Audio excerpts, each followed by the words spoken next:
Damos lugar a los próximos expositores que ya se encuentran presentes aquí en lo que es el hemiciclo. Es Educación 2020, se encuentran registrados para efecto de realizar esta presentación Alejandra Arratia Martínez y Jorge Ibáñez Carballo. Les informamos que tienen 10 minutos para poder realizar la presentación, para posteriormente 2 preguntas que se pueden llevar a cabo y se pueden responder en el lapso de tiempo de 2 minutos. Muchas gracias. Tienen la palabra. Buenos días, ¿se escucha ahí? Sí.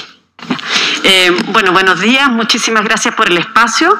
Voy a presentar y darle la palabra para partir a Jorge Carballo, o sea, Jorge Ibáñez, que es el subdirector de Política Educativa.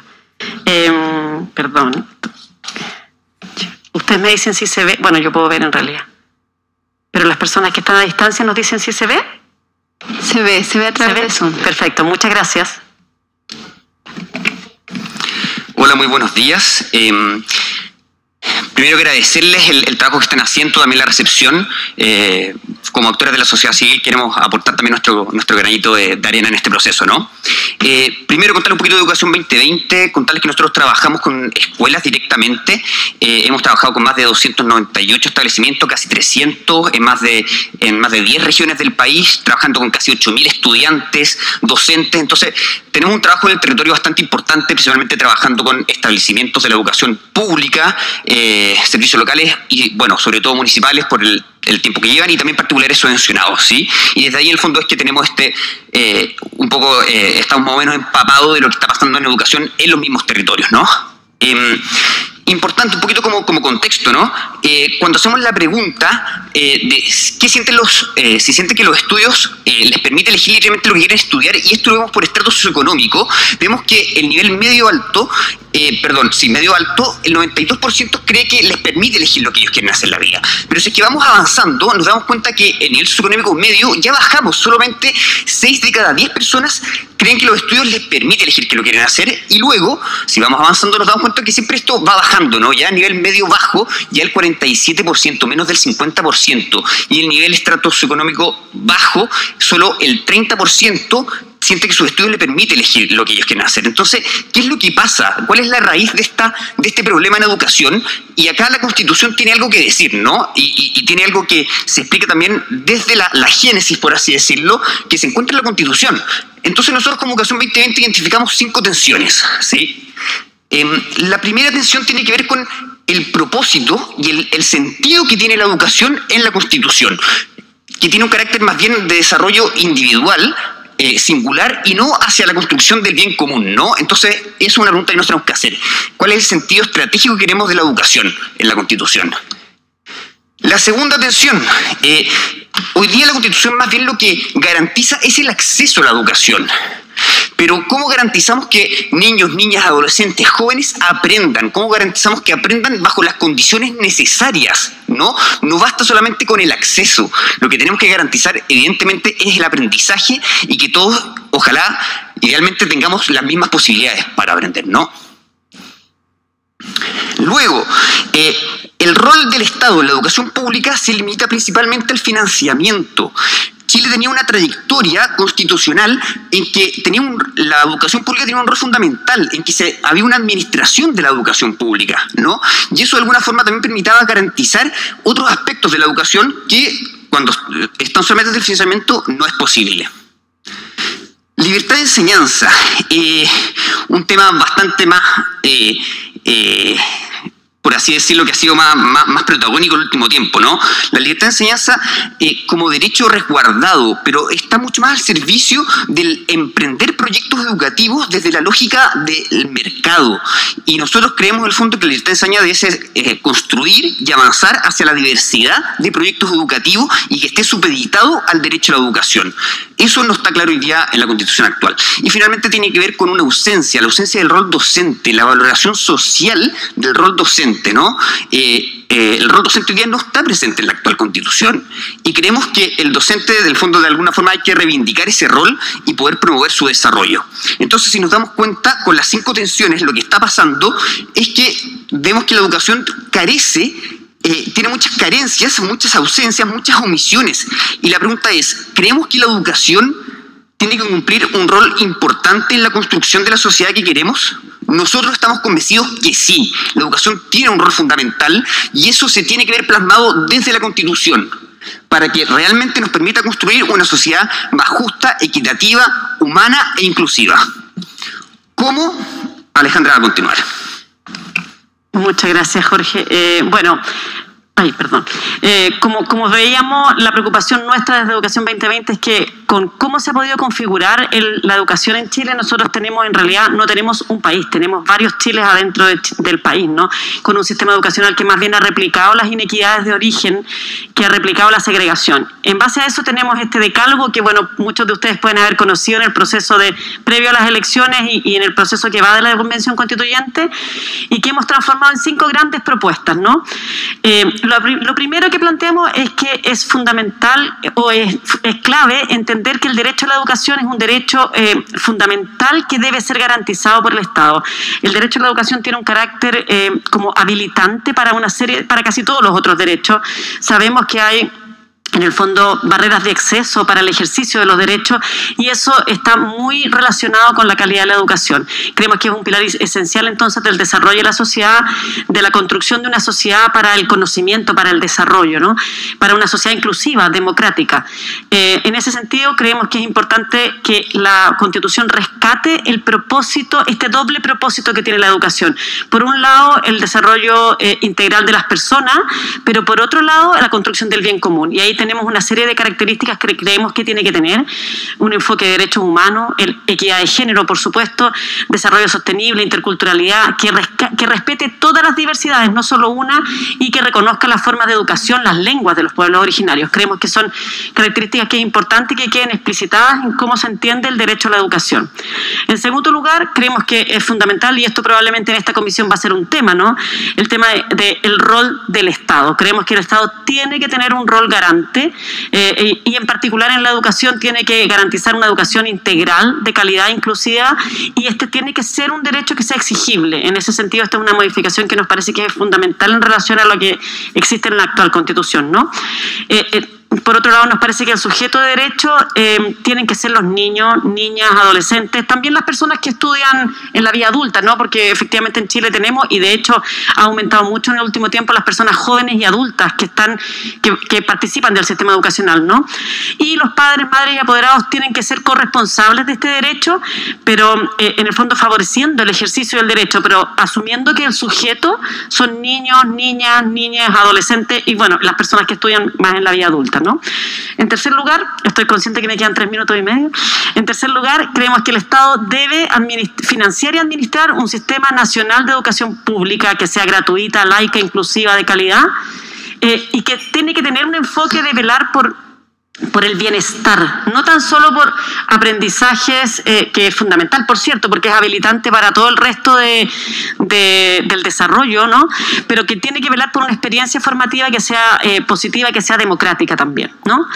En cuarto lugar, creemos que, y este es un punto que, decía Jorge, que ha sido crítico, efectivamente ha sido más debatido, lamentablemente se ha instalado una dicotomía que a nosotros nos parece que es artificial. La libertad de enseñanza es importante, pero tiene que estar al servicio del derecho a la educación.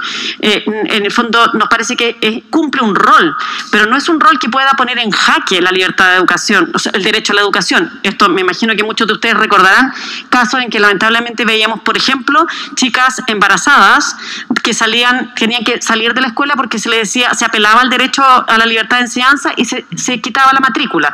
Ese tipo de cosas ponen en jaque el derecho a la educación y nos parece que no pueden pasar. Entonces, la libertad de enseñanza tiene que estar al servicio del derecho a la educación y de la construcción de una sociedad más inclusiva, más equitativa, de generar más pluralismo, más diversidad, incluso más innovación educativa. La libertad de enseñanza puede jugar un rol importante ahí.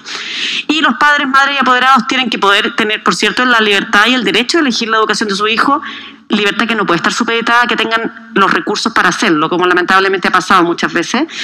Y eso tiene que atender, por cierto, al concepto de autonomía progresiva, que es un concepto que nos parece que es importante que se rescate en la nueva Constitución. Y finalmente, el Estado tiene que reconocer el rol de docentes y profesionales de la educación, asegurando esta doble vertiente, ¿no? Por un lado, estándares de formación y condiciones adecuadas. Finalmente, terminar con una llamada a ustedes. Ustedes, como constituyentes, tienen la llave para avanzar avanzar en definiciones que son estructurales para que pasemos de esta lámina que nos mostraba Jorge al principio. ¿Se acuerdan que tenía 4 países de distintos colores? Queremos tener, a través del sistema educacional, un país donde la educación nos permita a todos elegir libremente, donde la educación esté al servicio de una sociedad inclusiva, diversa, democrática, más justa, más humana. Y eso creemos que está totalmente anclado con cómo definamos la educación en la nueva Constitución. Muchísimas gracias. Agradecemos la exposición. Tenemos muchas palabras pedidas, pero vamos a respetar nuestra norma de buen funcionamiento, que son 2 preguntas. Y las primeras personas que pidieron, puedo mencionar incluso las personas que tenemos anotadas con palabras pedidas, que es Benito Baranda, la comisionada Yanis Meneses, Javier Fuchlocher, Gaspar Domínguez, Patricio Fernández y Teresa Marinovich y Fernando Tirado y Valentina Miranda. Comprenderán que no vamos a poder decir todas las preguntas. Tenemos anotado primero a Benito Baranda y Yanis Meneses y le vamos a dar la palabra a Fernando Tirado, que es el criterio que hemos aplicado por pluralidad. Perdón, coordinador, cedo mi palabra a Javier Fuchlocher, que es profesor y sindicalista. Gracias. Ok, tiene la palabra Javier. Muchas gracias. Quería consultar primero, si pudieras explicar, en temas de capacitación, en temas de perfeccionamiento, ¿cuál es la importancia, por ejemplo, de tener un principio que valore el rol docente? Como para que se pueda eso trasladar a política pública que mejore el perfeccionamiento de los docentes, la valoración interna en los establecimientos, y la importancia, porque puede que no sea un principio constitucional, pero la importancia de la gestión educativa. La ONU lo decía en el estudio de las escuelas efectivas en sectores de pobreza, no solamente en la gestión del aula, o sea, el rol del profesor, sino que también cuál es la gestión interna que tienen los establecimientos educacionales. Y el último punto, la importancia de las trayectorias educativas. Ustedes tienen un principio que habla de las trayectorias educativas, y si lo pudieras explicar, queríamos felices. Gracias. Perfecto. Se hacen las 2 preguntas primero y después respondemos, ¿no? Sí, convencional Yanis Meneses tiene la palabra. Muchas gracias. Bueno, agradecer también, por supuesto, la exposición. Mi pregunta va vinculada al tema del financiamiento, pensando que hoy día el tema del financiamiento de la educación pública es un tema central. Es decir, este sistema por voucher que ha generado que desde la dictadura hasta hoy día se hayan cerrado más de 800 escuelas, en tanto el financiamiento actual es a través de la asistencia de los estudiantes.